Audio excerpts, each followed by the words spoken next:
추수감사절 주일을 맞이했습니다. 하나님 말씀을 주변에 나와 있는 대로 시편 23편, 우리가 너무도 잘 아는 말씀입니다. 시편 23편 1절부터 6절 말씀을 읽겠습니다. 여호와는 나의 목자시니 내가 부족함이 없으리로다. 그가 나를 푸른 초장에 누이시며 쉴 만한 물가로 인도하시는도다.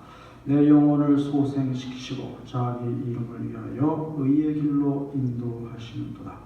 내가 사망의 음침한 골짜기로 다닐지라도 해를 두려워하지 않을 것은 주께서 나와 함께 하시니라. 주의 지팡이와 막대기가 나를 안위하시나이다. 주께서 내 원수의 목전에서 내게 상을 베푸시고 기름으로 내 머리에 바르셨으니 내 잔이 넘치나이다. 나의 평생의 선하심과 인자하심이 정녕 나를 따르리니 내가 여호와의 집에 영원히 거하리로다. 아멘. 출애굽기 23장 14절 이하에 보면 하나님께서 모세에게 이와 같이 말씀하십니다. 너는 매년 3차 내게 절기를 지킬지니라. 너는 무교병의 절기를 지키라. 내가 네게 명한 대로 아비벌의 정한 때 7일 동안 무교병을 먹을지니 이는 그달에 네가 애굽에서 나왔음이라. 빈손으로 내게 보이지 말지니라. 맥추절을 지키라. 이는 네가 수고하여 밭에 뿌린 것의 첫 열매를 거둠이니라. 수장절을 지키라. 이는 네가 수고하여 이룬 것을 연종의 밭에서부터 거두어 저장함이니라. 여기에 하나님께서 모세를 통해서 하나님의 백성인 이스라엘 백성들이 하나님 앞에서 지켜야 할 세 가지 절기를 말씀하는데, 첫째가 무교병의 절기, 누룩 없는 떡을 먹는 절기니까 6월절의 절기지요. 그 다음에 두 번째가 맥추절의 절기. 이 맥추절은 보리와 밀과 같은 여름 곡식, 하곡을 수확하고 감사해서 드리는 절기죠. 그리고 세 번째가 수장절을 지키라. 이것은 연종의 밭에서부터 거두어 저장한 것을 감사해서 지키는 이러한 절기, 수장절이 바로 오늘 우리가 지키고 있는 추수감사절의 이 성경적인 기원입니다. 자, 첫째는 하나님께서 명하셔서 지키는 절기입니다. 물론 이때는 지금으로부터 수천 년 전 농경사회, 농경시대입니다. 그때는 지구상 어느 곳이든지 세상 어느 곳이든지 다 농경시대였죠. 그야말로 땅에다, 흙에다가 씨를 뿌려서 그것을 가꾸어서 거기에서 수확을 거두어서 먹는 극히 일차적인 이와 같은 이 시대, 일차적인 그런 식량 의존 시대, 농경 시대에 이 지키라는 절기인데, 그러면 지금은 21세기 그야말로 수천 년이 지난 이와 같은 시기에도 이 구약 성경에서 지키라고 말씀하신 절기를 지켜야 하는가? 여러분, 지금은 우리가 생업이 달라졌을 뿐, 그리고 먹고 사는 이와 같은 그 환경이 달라졌을 뿐, 하나님 앞에서 우리가 하나님이 주신 것을 통해서 살고 있다는 현실은 사실은 하나도 다르지 않습니다. 이때 하나님께서 모세에게 명령하실 때, 지금부터 수천 년 전의 농경시대에는 하나님이 이 씨앗도 하나님이 주신, 종자 씨앗이 사람이 만든 겁니까? 천지 창조 때 하나님이 모든 씨 맺는 채소들 다 하나님이 창조하신 것이죠. 흙도 하나님이 창조하셨고, 그리고 그 종자가 씨앗이 땅에 떨어졌을 때 적당한 습도와 적당한 햇빛과 적당한 바람, 그리고 밤과 낮의 이 교차, 이 낮만 계속되고 밤이 없다면 모든 식물은 죽을 것입니다. 식물도 밤에는 쉬고 이 안식을 하지요. 그리고 아침 햇살과 더불어서 또 왕성하게 생명운동을 하는 것입니다. 그래서 그때에도 종자 씨앗이나 하늘의 햇빛이나 달빛이나 별빛이나, 이제 밤에는 달빛과 별빛이 비추어지죠. 그리고 바람이 또 불어야 농사가 잘 되는 것입니다. 그럼 비만 되어서는 안 돼요. 여러분, 우리는 이곳에 그래도 농업에 종사하는 분들이 좀 계시니까 잘 아시잖아요. 바람이 있어야 벼도 잘 자라고, 바람이 있어야 옥수수도 잘 자라고, 적당한 바람이 있어야 고추도 잘 되고, 적당한 바람이 있어야 뿌리 식물인 고구마, 감자도 다 잘 되는 겁니다. 그 고구마, 감자가 열매는 이 뿌리 식물로 흙 속으로 열리지만, 그 열매가 열리기 위해서는 흙 밖에 그 감자잎이나 고구마 잎이 바람을 맞아야 돼요. 적당한 바람, 적당한 햇볕. 그래서 모든 것을 다 하나님이 주시는 것으로 살았던 것처럼, 지금 우리가 수천 년이 지나서 21세기 현대 과학 시대를 살고 있지만 지금도 마찬가지예요, 여러분. 우리가 지금 자동차를 타고 다니고, 우리가 스마트폰을 쓰고, 우리가 각종 많은 문명의 이기를 누리고 있지만 이거 다 하나님이 주신 겁니다. 여러분, 플라스틱이라고 하는 그것도 다 하나님이 주신 이 창조의 물질로부터 인간이 고안해내서 만들어낸 거예요. 쇠도 마찬가지, 알루미늄도 하나님이 창조하신 것이지 사람이 알루미늄을 만들었어요? 다 하나님이 창조하신 이 지하 자원에서 다 뽑아서 추출해서 쓰는 거예요. 그래서 성경은 금도 내 것이요 은도 내 것이라고 하나님 말씀하시잖아요. 다 자기 것이라고? 그래요. 하나님이 주인이십니다. 그래서 우리는 그분의 이름을 조물주, 요새는 건축주가 조물주 위에 있다는 우스갯소리도 하지만 조물주라고 하는 건 뭐예요? 하나님이 세상을 창조하신 주인이라는 거예요. 로드십, 주인의식. 하나님이 주인이라는 거예요. 모든 것의 주인. 하나님 국가의 주인입니다. 트럼프의 주인이 하나님이에요. 그래서 하나님이 한 번 더 쓰시려면 트럼프를 재선시켰을 것이고, 아니다 싶은 바이든을 하나님이 이제 세우시는 겁니다. 그리고 트럼프뿐만 아니라 모든 국가의 지도자들, 또 이 선량한 이 시민들 다 하나님의 것입니다. 국가의 흥망성쇠와 개인의 생사화복을 누가 주장합니까? 저 수천 년 동안 사람이 갖다 앉혀놓은 그대로 한 번도 일어선 적이 없고, 한 번도 화장실 간 적도 없고, 한 번도 씻은 적도 없고, 한 번도 그 대웅전 밖에 나가보지도 못한 그것이 하는 것이 아닙니다, 여러분. 천지와 만물을 지으신 창조주 하나님께서 우리 개인의 살고 죽고 잘되고 못되는 것, 생사화복, 국가가 흥하고 망하는, 그리고 잘되고 못되는 흥망성쇠, 그리고 모든 이 세상의 운명이 저절로 우연히 가는 것이 아니라 이 세상을 그 뜻대로, 그 의지대로 홀로 지으신 지적 설계자이신 전능하신 살아계신 하나님께서 주인 되심을 우리는 오늘 고백해야 할 줄로 믿습니다. 믿습니까? 그래서 오늘 21세기 수천 년의 세월이 지났어도 역시 사람은 수천 년 전 농경시대나 지금이나 다 코로 호흡해서 사는 거예요. 여러분, 의사가 사망 선고를 내릴 때, 사망 진단을 내릴 때 세 가지를 본다고 하죠. 심장 박동이 멈추거나, 또는 맥박이 없거나, 또는 이 호흡을 못하거나. 그러면요, 그 셋 중에 하나는 사망 진단을 의사는 할 수가 있어요. 의사 외에는 사망 진단을 할 수가 없어요. 물론 동공도 후레쉬로 비춰보지만 그건 반응이 있나 없나를 보는 거지, 동공의 무슨 여부에 따라서 사망 진단을 내리는 게 아니에요. 맥박이 잡히지 않거나, 심장 박동이 없거나, 호흡이 없습니다. 물론 요새는 그것이 그래픽으로 그냥 한 화면에 다 나오지만 어쨌든 그 셋 중에 하나가 사람이 죽는 거예요, 여러분. 꼭 연세가 많으신 노인들만 해당되는 건 아니잖아요. 안타깝지만 젊은이도, 어린이도, 부자도, 평범한 사람도, 대학 교수, 박사도, 석좌 교수도, 아니면 평생 바닷가에서 선량하게 그냥 가족을 위해서 그냥 배움은 멀었지만 그래도 성실하게 살았던 사람도 예외는 없습니다.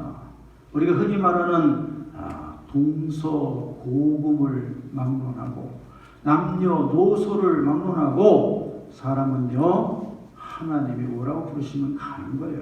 그래서 하나님이 주인이신 것은 수천 년 전 농경시대나 지금이나 똑같은 거예요. 지금 우리가 21세기 첨단 과학 문명 시대를 산다고 해서 우리가 수천 년 전에 살던 사람들과는 다른 방법으로 살고 있어요? 아닙니다. 코로 들숨과 날숨을 반복하면서 사는 거예요.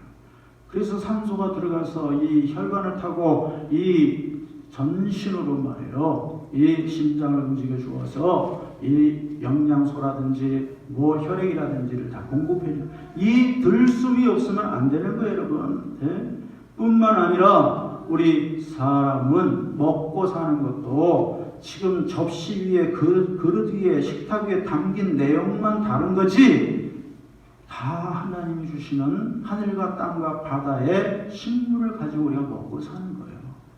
지금이라고 해서 우리가 땅에서 나는 거, 바다에서 나는 거, 하늘에서 나는 거 아닌 거 가지고 먹고 삽니까? 지금 우리 사람은 하나님 앞에 늘 감사하면서 하나님을 주인으로 고백하면서 이렇게 살아야 할 줄로 믿습니다.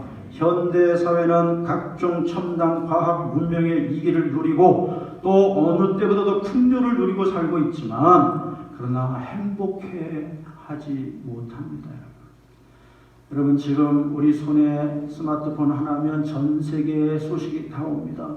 옛날에는 국제전화가 비싸서 우리 미국에 가족들이 많이 계시잖아요. 미국에 우리 세계에서 가장 많은 우리 한국인이 나가 살고 있는 것이 미국 아닙니까? 예? 그 LA 같은 데는 거의 한 70만, 80만, 100만 명 가까운 이런 우리 한국인이 살고 있지 않습니까? 뉴욕도 30만, 40만, 또 애틀란타 같은 데도 거의 그 정도 수준. 전 미국에 살고 있는 우리 한국인들을 따지면 수백만 명이 살고 있어.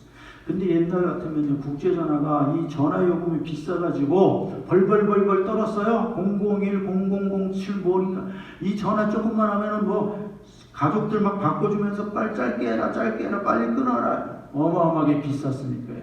지금은요, 스마트폰 하나 있으면은 페이스톡 가지고서요, 그냥 1시간도 할 수 있어요. 예? 데이터만 터지는 데라면 이 1시간, 2시간도 할 수 있어. 얼굴을 보면서 모르잖아. 이런 좋은 시대 아닙니까? 지금 아프리카에 있는 선교사하고도 그냥 통화를 합니다. 바로 박근석 선교사, 우리 인도네시아 바탐 파송 박근석 선교사도 지금 마음만 먹으면 그냥 이 카톡으로 들어가서 페이스톡만 하면 얼굴과 얼굴을 보면서 이야기할 수 있어요. 이런 시대를 우리가 살고 있어요. 정말 과거에 상상도 할 수 없었던 각종 첨단 문명의 이기를 누리고 뿐만 아니라 풍요를 누리고 살고 있어. 우리가 지금 얼마나 많은 옷들을 가지고 있어. 골목마다 있는 헌옷수거함에 보면요, 그냥 아주 옷이 들어가다 못해서 막 꽉꽉 차가지고 막 위에다 걸쳐놓고, 옛날 같으면 그런 매트리스를 누가 버립니까? 그 부잣집에서 버리면 그거 가져다가 그냥, 옛날에 침대들을 누가 먹고 살았어요? 아주 부잣집에서 살았지. 그렇잖아요. 나 때 얘기가 아니라, 여러분, 우리가 70년도까지는 누가 침대에서 살았습니까? 얼마나 많은 집이. 지금은 침대 아닌 데서 사는 분들이 어디 있어요? 쓸만한 이 매트리스도 아파트촌에 가면 다 내놓고, 쓸만한 가구도 다 내놓고요. 옷도 지천입니다, 지금. 네. 이런 풍요로운 시대를 우리가 살고 있지만, 그러나 오늘의 사람들의 삶에는 행복감이 없습니다. 만족감이 없습니다. 오히려 원망과 불만이 많습니다. 그리고 이 사회가 공격성이 점점 많아지고 있습니다. 진영 논리로 남자와 여자가 공격하고 싸우고요. 물론 일부분이겠지만 보수와 진보라는 사람들이 서로를 공격하고 싸우고요. 심지어 남의 나라 대통령 문제인데도 바이든을 지지하는 사람과 트럼프를 지지하는 사람들이 한국인들이 싸워요. 어처구니가 너무 없어요. 근데 이게 한국 사회만의 문제가 아닙니다. 오늘 이 지구촌의 공통된 문제라는 거예요. 너 어느 때보다도 풍요로운 사회를 살고 있지만, 실제로 풍요로운 삶을 누리고 살고 있지만, 목사님 그렇지 않은 사람도 있으면 저도 압니다. 그렇지 않은 사람도 있죠. 그러나 평균적으로 보면 어느 국가, 어느 민족, 어느 사회나 지금 풍요롭게 살고 있다는 얘기예요.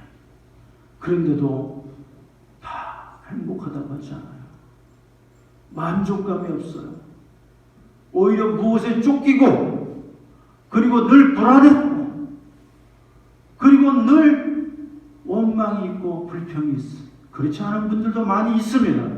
그러나 이 사회의 단면들의 모습은 어느 나라, 어느 민족, 어느 사회나 그런 모습들이 있다는 거예요.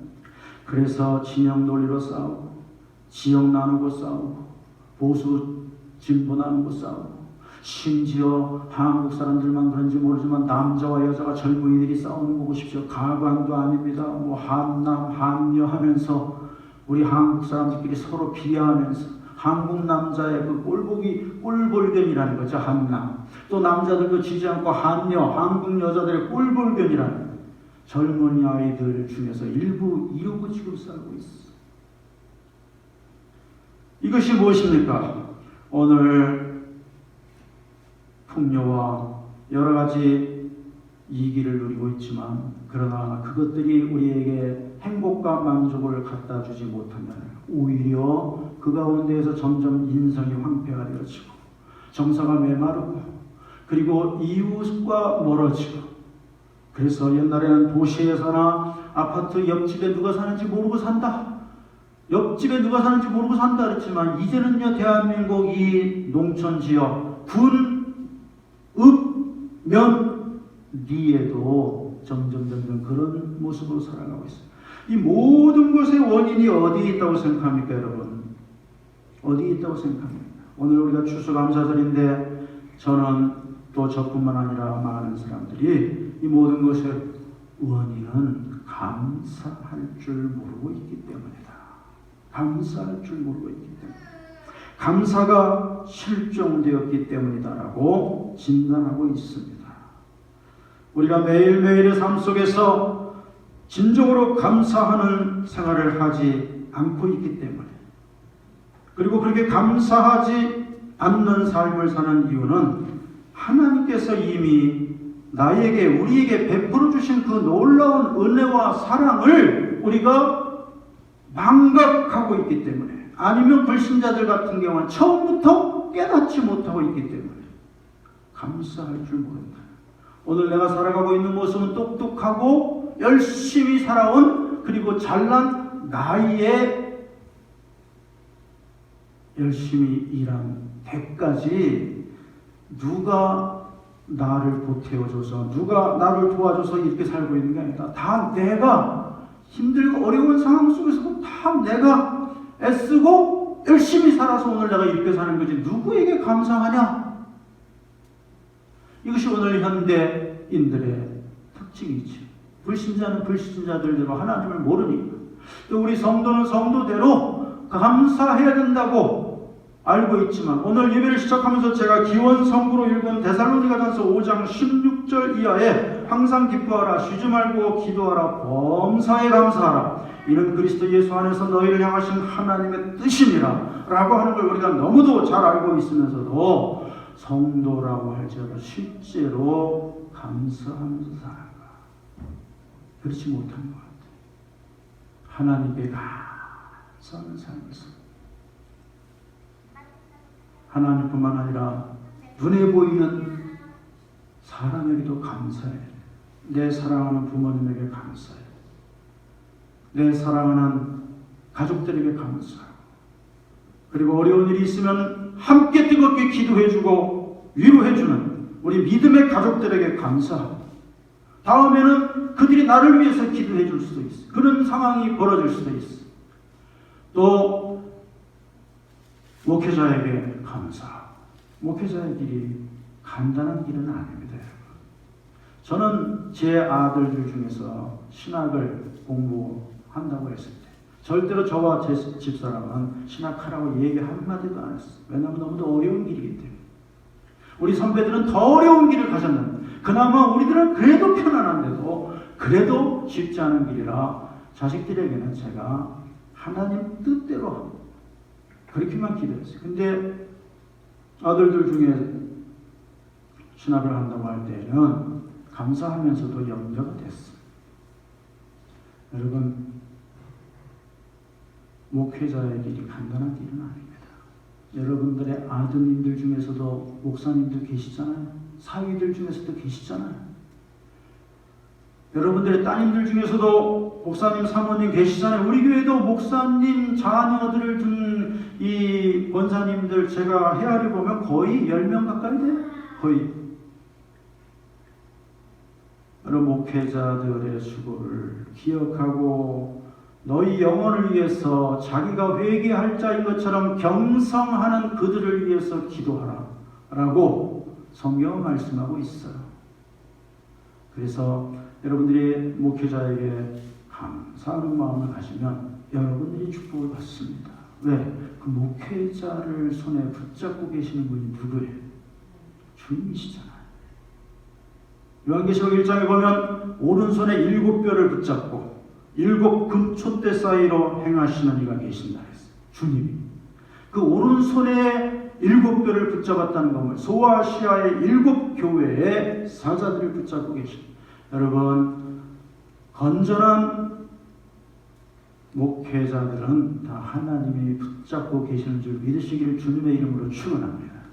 하나님. 그래서 우리가 대한예수교 장로의 헌법에 보면 목사의 호칭에 대해서 여러 가지를 말하는데 그리스도의 사신 또 그리스도의 사자 뭐 여러 가지 칭호를 말합니다. 그렇게 말하는 그 목사가 위대해서가 아니에요. 뭐 목사는 뭐 서울대학교를 갈 정도로 공부를 잘하는 사람들만 목사로 세우신 아닙니다. 너무 똑똑하면 목사가 될 수 없어요. 저잘난 줄 알고. 목사는요, 뭐 자기가 꼭 되겠다고 막 열정을 가지면은 열정 가진 사람이 목사는 아닙니다. 하나님이 그 거룩하신 경륜 가운데 창세전에 얘기하시고 하나님이 때를 따라 부르셔서 훈련시키시고 그 길을 가게 하시는 것입니다. 또 우리 사람들에게 감사할 때 이웃에게도 감사. 근데 지금 이 시대는 이 사회는 감사를 잃어버렸다는 거예요. 목사님에게 감사할 게 뭐 있어? 뭐 부모님에게 감사할 게 뭐 있어? 어느 부모는 뭐 자식 안 키웠나? 이런 자식들도 요새 나오는 시대가 되었잖아요. 그렇죠? 그런데 성경은 부모에게 효도하면 자기 자신이 복을 받는다고 했어. 약속이 있는 계명이라고 말씀했어. 땅에서 잘 되고 장수한다고 했어. 잘 된다는 것에 모든 게 다 포함되어 있는 물질의 복, 건강의 복, 신령한 복, 평안의 복, 사람들에게 존경을 받는 복, 그리고 많은 사람들을 이롭게 하는 복.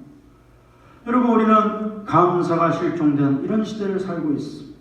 근데 오늘 성경 본문에 보면 오늘 우리가 너무도 잘 알고 있는 이 시편 23편 말씀인데 이 본문에 보면 마지막 절에서 나의 평생의 선하심과 인자하심이 정녕 나를 따르니 내가 여호와의 집에 영원히 거하리로다. 우리 6절 말씀을 다 같이 한번 목소리를 맞춰서 한번 읽어보시겠습니다. 시작. 나의 평생의 선하심과 인자하심이 정녕 나를 따르니 내가 여호와의 집에 영원히 거하리로다.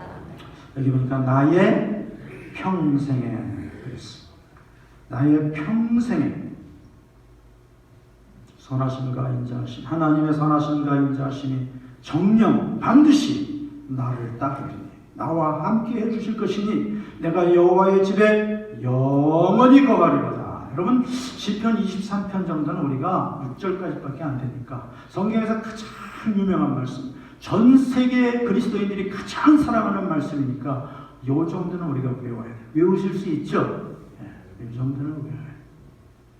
근데 이 마지막 절에 나의 평생에 하나님의 선하심과 인자하심, 하나님의 그 사랑과 은혜가 반드시 나를 따를 것이니 나와 함께 해주실 것이니 내가 여호와의 집에 영원히 거하리로다. 그래서 오늘 설교의 제목을 추수감사절에 주부에 뭐라고 나왔어요? 나의 평생에 뭐예요? 그 다음에 우리 한번 설교 제목 따라하시겠습니다. 나의 평생의 감사. 나의 평생의 감사. 나의 평생에 우리는 감사할 것밖에 없어요. 감사할 것밖에 없어요. 물론 상대적으로 힘들고 어려운 이러한 가정에서 남달리 불리하고 불우한 환경 속에서 많은 어려움 속에서 성장하신 분들도 계실 것입니다. 그러나 그래도 감사해야 합니다. 하나님께서 나를 지금까지 인도해 주셨기 때문입니다. 믿으시면 할렐루야 하시기를 바랍니다.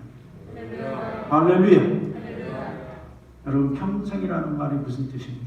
우리 한국인이니까 대충 뜻은 알잖아요. 국어사전을 제가 찾아봤어요. 그럼 국어사전은 외국인이 찾아본 게 아니라 우리 한국 사람 중에서 교수나 아나운서나 학자나 저 같은 목사가 그 정확한 사전적인 의미를 알고자 할 때 찾아보는 게 국어사전. 학생들도 보고. 그래서 평생이라는 이 명사를 제가 국어사전을 찾아보니까 세상에 태어나서 죽을 때까지의 동안 또는 목숨이 닿을 때까지의 동안. 아이고, 목사님 그거 모르셔서 찾아봤어요. 그거잖아요. 그래요. 제가 다시 한번 확인을 해봤어요. 그리고 또 다른 정의가 있는데 사람이 삶을 사는 내내 동안, 내내라고 하는 것은 계속이라는 거예요. 그래서 평생이라는 것은 쉽게 말해서 어느 사람이 되었든지 한 사람이 태어나서 그야말로 이 땅에서 죽을 때까지의 삶을 평생이라고 합니다.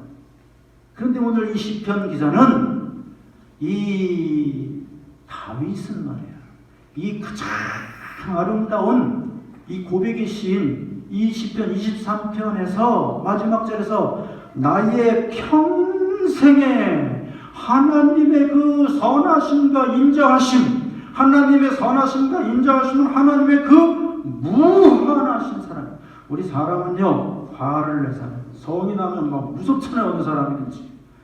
여러분, 성 나서 안 무서운 사람이 어디 있어요? 금방 성을 발끈발끈 내는 사람이 있는가 하면 좀 참다가 성 내는 사람도 있지만 사람은요, 결국은 무한히 참는 건 아니에요, 사람. 다 사람은 참다 성을 내는. 근데 우리 하나님은요, 우리가 하는 대로 성을 내시면 우리는 벌써 죽었을 거예요. 그렇지 않겠습니까? 하나님이 내가 하는 대로 그때그때마다 실망하시고 하나님이 화를 내시고 진노하시고 성을 내시면 내가 내 아들 예수의 피로 너를 구원했는데 내가 그렇게도 말씀으로 성령으로 은혜로 내가 너에게 사랑을 베풀고 있는 인도에 또 우리가 크고 작은 실수를 하고 알고도 죄를 짓고 어떤 때 몰라서 죄를 짓고 하나님 마음을 아프게 드리고 성령님을 근심케 하고 이런 삶을 안 살았다고 자신할 사람이 여기 어디 있어요? 없습니다, 여러분. 우리 모두가 하나님 앞에 다 너무도 부끄럽잖아요. 하나님이 그거 못 들으시거나 못 보시거나 모르셔서 다 알고 계신 하나님. 그러니까 그런 하나님이 말이에요, 참다 진노하시고 심판하시는 우리는 벌써 다, 여러분, 우리는 50까지 사는 사람도 드물 겁니다, 아마. 그렇지 않겠어요? 우리가 지금까지 살아온 거, 오늘 우리가 찬송도 지금까지 지내온 거 주의 크신 은혜라. 예? 우리가 불렀잖아요. 예? 오늘 추수감사절이라 일부러 그걸 불렀어. 지금까지 지내온 것 주의 크신 은혜라. 한이 없는 주의 사랑 어찌 이루 말하랴.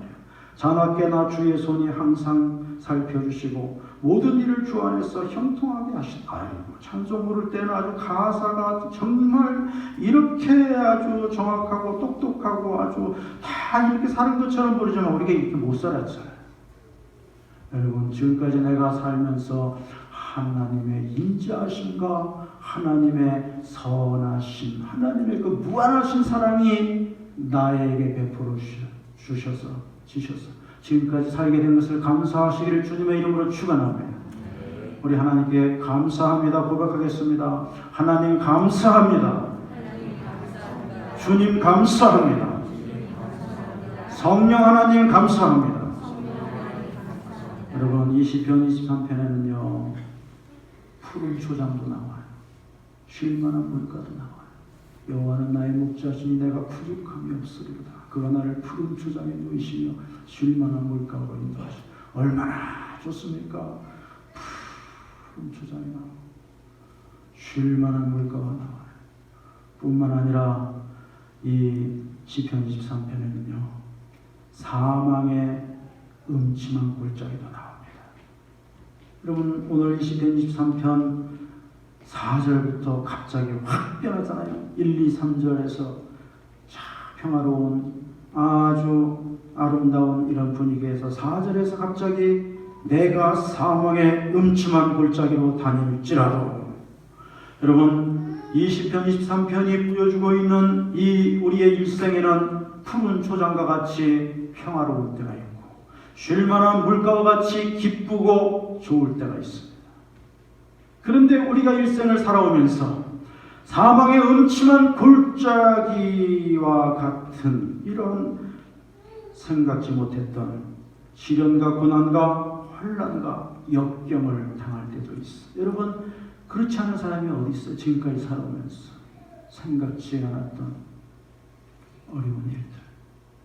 사람은 커갈수록 나이가 들수록 어려움이 더 많습니다.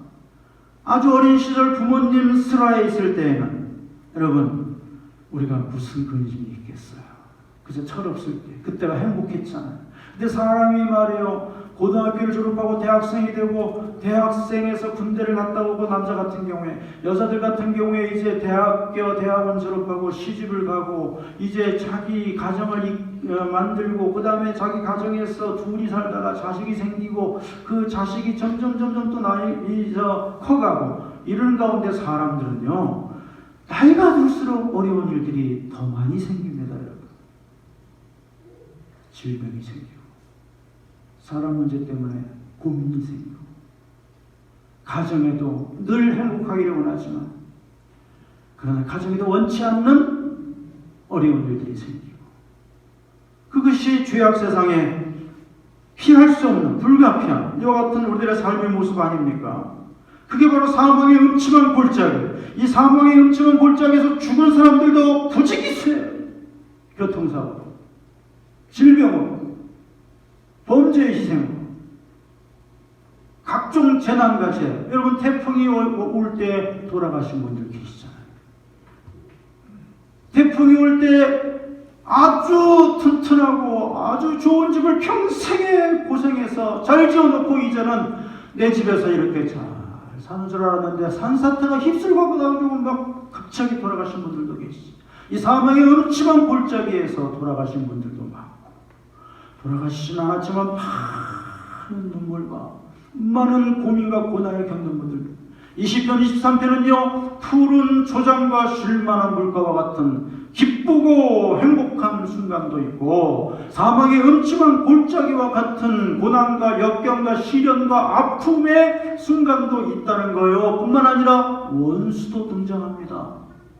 이 시편 23편에 원수가 나오잖아요. 5절에 보면 주께서 내 원수의 목전에서, 원수도 등장합니다. 원수. 여러분 우리 주님께서 원수에 대해서 말씀했잖아요. 자기 집안 사람들이 원수이지라. 이것은 이제 믿지 않는 이 가족들, 믿는 가족들 간의 그 영적인 원수를 말씀하시는 거예요. 일반적으로 가족들이 다 원수라는 것이 아니라 어쨌든 간에 원수가 등장하죠. 이 세상에 원수가 있습니다. 여러분 아까 같은 맥락이지요. 암이라고 하는 원수, 사고라고 하는 원수.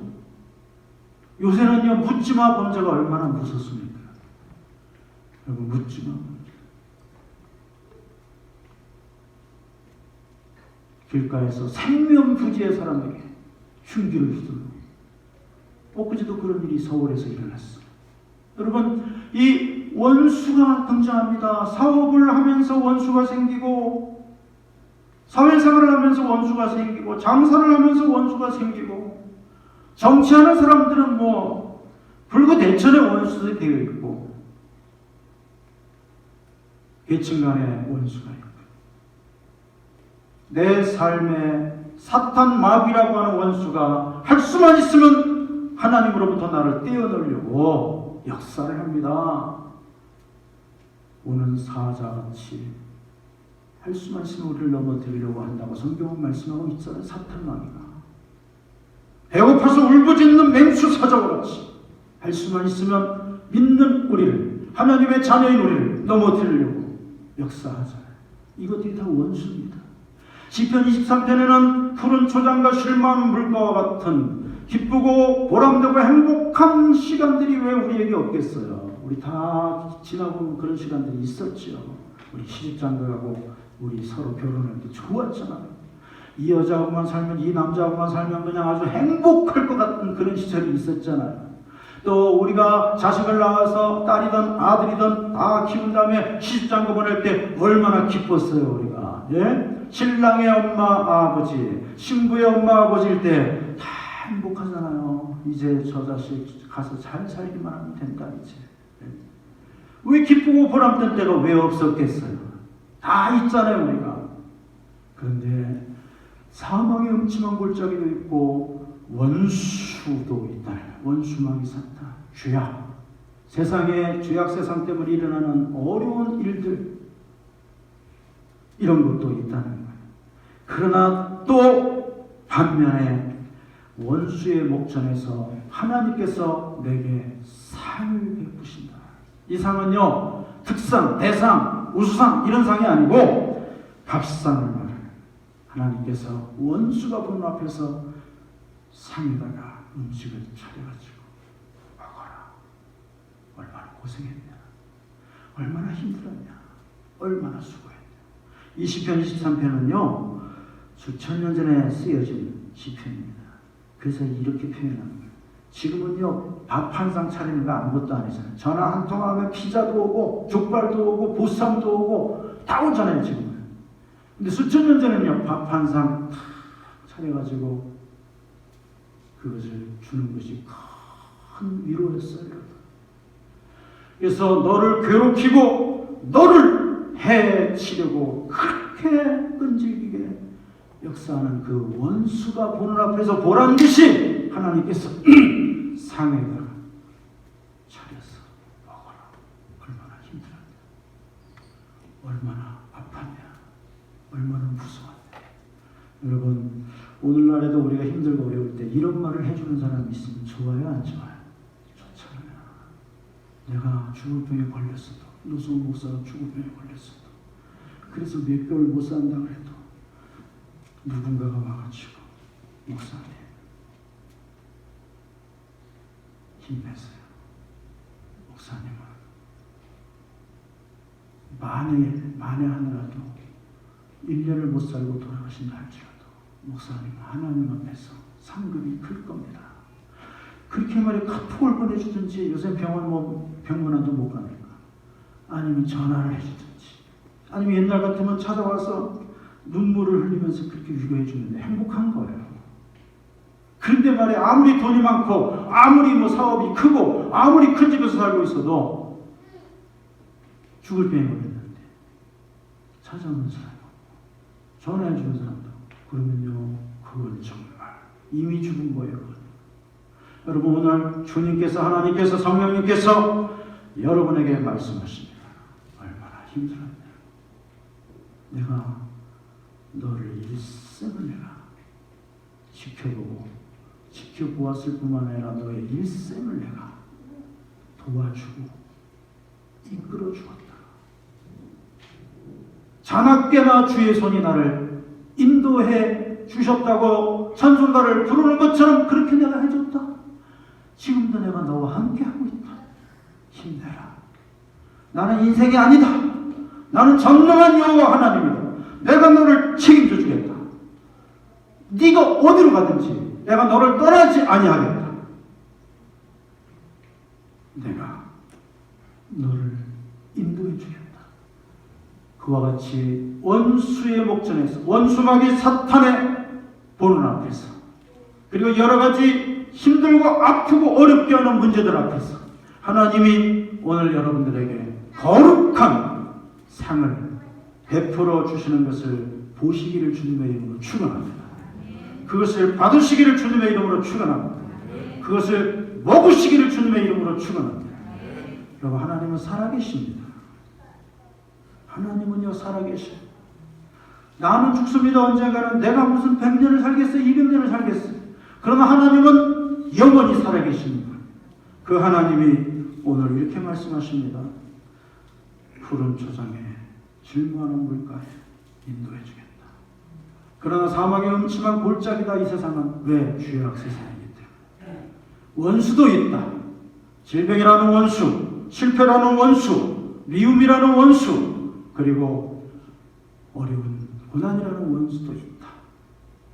때로는 네가 원수가 될 때도 있다. 맨날 우리는 뭐 피해자만 되는 건 아니에요. 때로는 본의 아니게 내가 원수 노릇할 때도 있어요. 하나님께 원수 노릇 안 합니까? 내가? 주님께 내가 원수 노릇 안 합니까? 때로는 말이야 내가 부족해서 원수 노릇 할 때도 있어. 이웃에게 항상 나는 피해자고 나는 항상 살았고 남이 못했고 아닙니다. 우리는 먼저 자기 자신을 먼저 돌아봐요. 그러나 어떤 경우에도 하나님은 원수도 있고 사망의 음침한 골짜기도 있지만 그러나 우리에게 상을 베풀어 주시는 하나님. 코로나19 때문에 얼마나 어렵습니다. 이제는 코로나19 이전으로 돌아갈 수 없다 그래요. 인류는 이제는 여기 적응하면서 살아야 된다 그래요. 그러나 여러분 어떻게 하겠어요? 인력으로 할 수 없는 것은 하나님께 맡겨야지. 사람으로서는 할 수 없지만 하나님은 다 할 수 있느니라. 이는 힘으로 되지 아니하며 능으로 되지 아니하며 오직 나의 신으로 되는.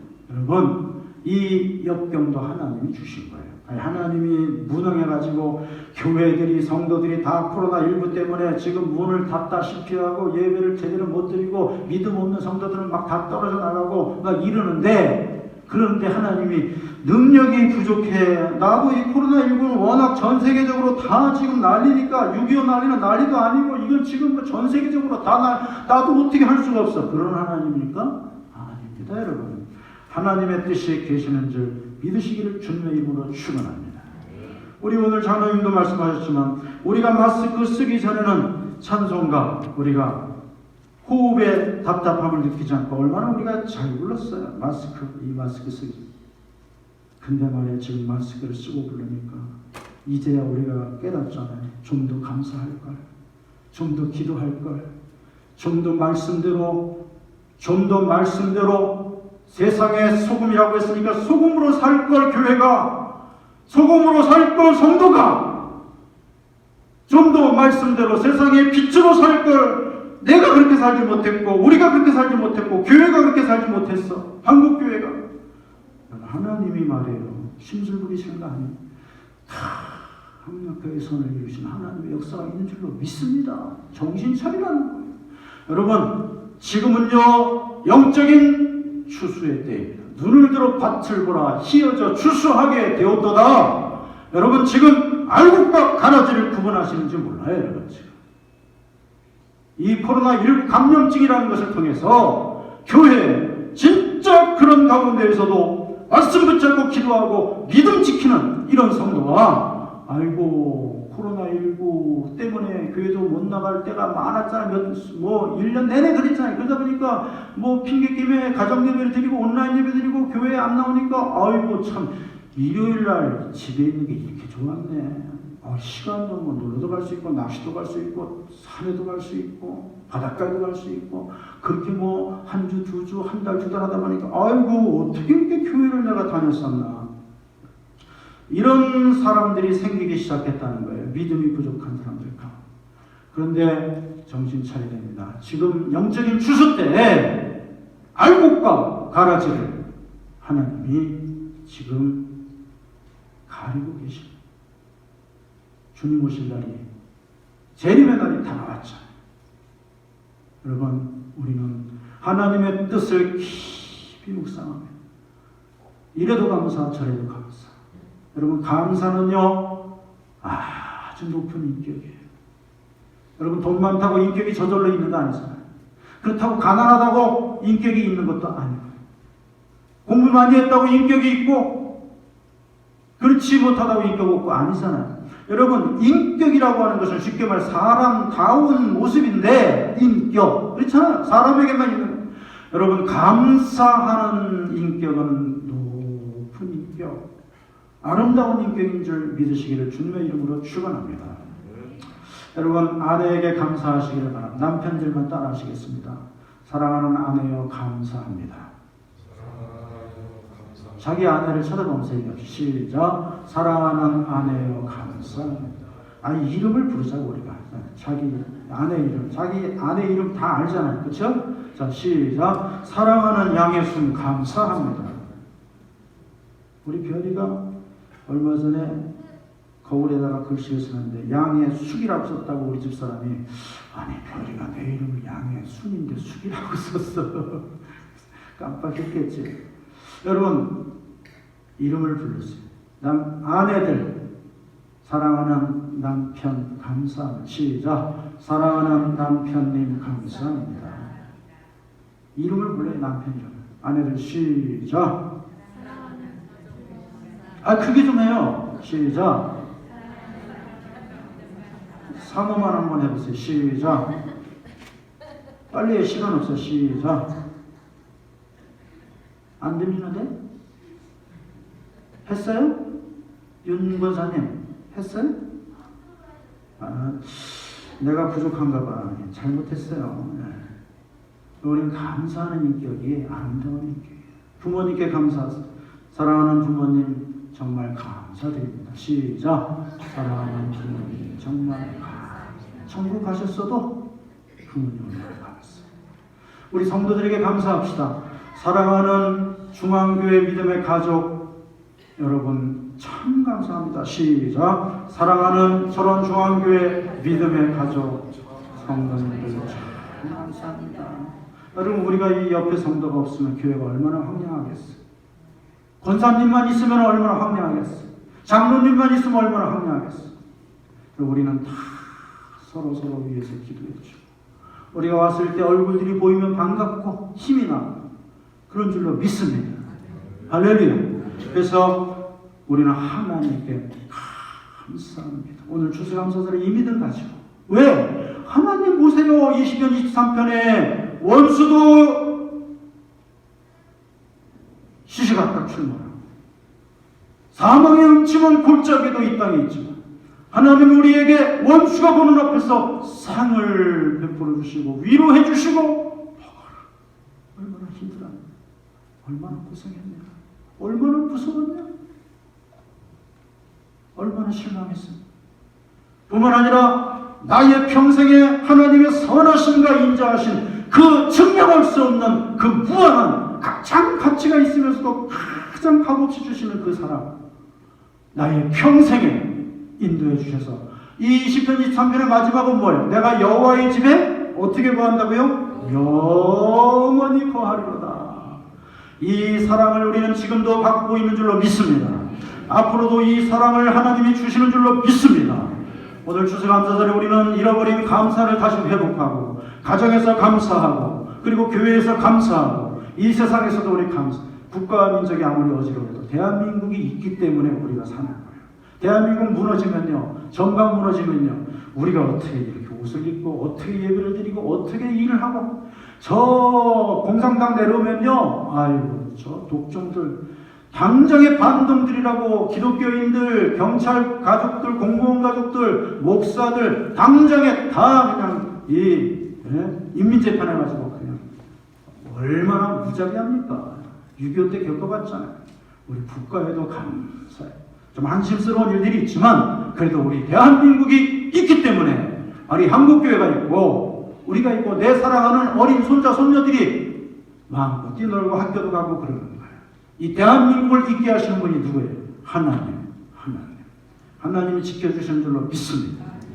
오늘 추수감사절에 우리는 시편 23편을 통해서 나의 평생에 감사하는 삶을 통해서 감사하는 인격을 통해서 승리하시기를 축복받으시기를 주님의 이름으로 축원하며 이 축복과 이 사랑을 이웃에게 불신자들에게 증거하고 나누어주고 예수 그리스도의 그 풍성한 생명의 향기를 그들에게 전해주는 우리 모두가 되기를 주님의 이름으로 축원합니다. 하나님 감사합니다. 정말로 감사합니다. 예수 그리스도의 이름으로 기도하옵나이다. 아멘.